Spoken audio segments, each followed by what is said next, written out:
मित्रांनो नमस्कार. कायदेशीर माहिती देणाऱ्या माझ्या YouTube चॅनलमध्ये तुमचं स्वागत आहे. आजचा विषय स्थावर मालमत्तेच्या संदर्भात अनुक्रमणिका 2 म्हणजे इंडेक्स 2 याचं महत्व काय. पहिली गोष्ट म्हणजे इंडेक्स 2 मध्ये मालमत्तेच्या व्यवहारासंदर्भात महत्त्वाची माहिती असते, ज्यामध्ये व्यवहाराची रक्कम, मालमत्तेचं मूल्य, मालमत्तेचं स्थान, मालमत्तेचं क्षेत्र, नोंदणीचा तपशील, सहभागी असलेले पक्ष आणि नोंदणी कार्यालयाचं नाव आणि त्याचा शिक्का त्यात समाविष्ट असतो. म्हणजेच इंडेक्स 2 मालमत्तेच्या कायदेशीर इतिहासाबाबत आवश्यक माहिती तुम्हाला प्रदान करते आणि रिअल इस्टेट व्यवहारांमध्ये महत्त्वपूर्ण भूमिका बजावते. आता मालमत्तेची मालकी, विद्यमान दायित्व आणि त्याच्याशी संबंधित कायदेशीर विवादांची पडताळणी करायची असेल तर खरेदीदार इंडेक्स 2 ची छाननी करू शकतात. इंडेक्स 2 दस्तऐवज सब रजिस्ट्रार ऑफिस म्हणजे SRO द्वारे रेकॉर्ड केलं जातं. स्पष्ट मालकी त्यातनं प्रस्थापित होते आणि विवादाला तर प्रतिबंधित करतं. मालमत्तेच्या व्यवहारात पारदर्शकता नक्की आहे. इंडेक्स 2 हा एक प्रकारचा सारांश असलेला दस्तऐवज आहे, जो सब रजिस्ट्रार ऑफिसमध्ये मालमत्तेशी संदर्भातील दस्तऐवजांच्या नोंदणीनंतर तयार केला जातो. पहिली नोंदणी होते, नंतर तो इंडेक्स 2 तयार होतो. आणि यामध्ये विक्री करार असेल, भाडे करार असेल, गिफ्ट डीड असेल, रिलीज डीड असेल, बरंच काही असतं. या ज्या काही डॉक्युमेंट्स आहेत त्या सगळ्या डॉक्युमेंटला इंडेक्स 2 हा एक भाग महत्वाचा असतो. इंडेक्स 2 म्हणजे एक प्रकारचा सारांश दस्तऐवज आहे, जो मालकीची स्पष्ट शृंखला स्थापित करण्याकरता महत्वपूर्ण आहे. अनेकदा कायदेशीर आणि प्रशासकीय हेतूंसाठी तो आवश्यक आहे.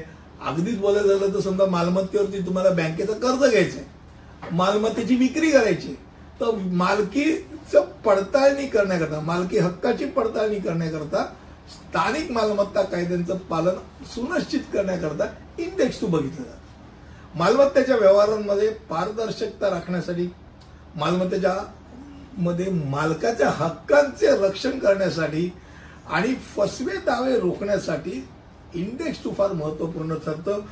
रिअल इस्टेट क्षेत्रामध्ये त्याचं महत्व एवढ्याच करता आहे की अनेक वेळेला आपल्याकडे व्यवहारामध्ये पैसे वाढून बिडून सांगितलं जातं, ऍक्च्युअल मध्ये काय त्याचं मूल्य आहे, बाजार मूल्य काय होतं, कितीला खरेदी विक्री केली होती, स्पष्टरित्या त्या इंडेक्स 2 मध्ये मिळतं. इंडेक्स 2 मध्ये काय काय गोष्टी असू शकतात की असतात हे माहिती करून घ्या. पहिली गोष्ट म्हणजे व्यवहाराची रक्कम असते, मालमत्तेचं बाजार मूल्य असतं, मालमत्तेचं वर्णन असतं, मालमत्तेचं तपशीलवार वर्णन असतं, त्यात त्याचा प्रकार म्हणजे निवासी आहे का अनिवासी आहे, व्यावसायिक आहे, पत्ता, सीमा आणि इतर ओळखणारी खुणा व्यवहारात स्पष्टता आणि विशेष सुनिश्चित करते. त्यानंतर मालमत्तेचं क्षेत्रफळ त्यात असतं. त्यानंतर त्यातील गुंतलेले पक्ष असतात.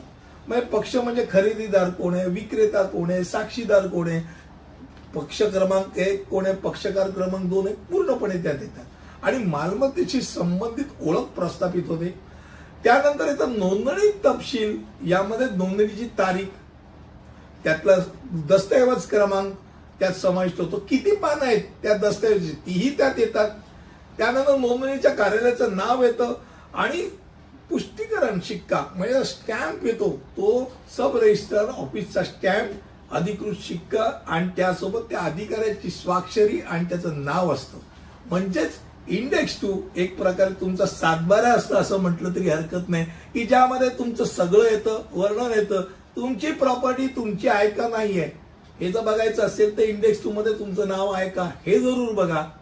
बऱ्याच वेळा लेटर ऑफ ऍडमिनिस्ट्रेशन घेऊन लोक नावावरती करतात, पण लेटर ऑफ ऍडमिनिस्ट्रेशन किंवा प्रोबेट घेतल्यानंतर त्याचंही इंडेक्स 2 मध्ये रूपांतर करण्याकरता ते रजिस्टर्ड करावं लागतं. हे लोकांना अनेक वेळा लक्षात येत नाही, तेही करा.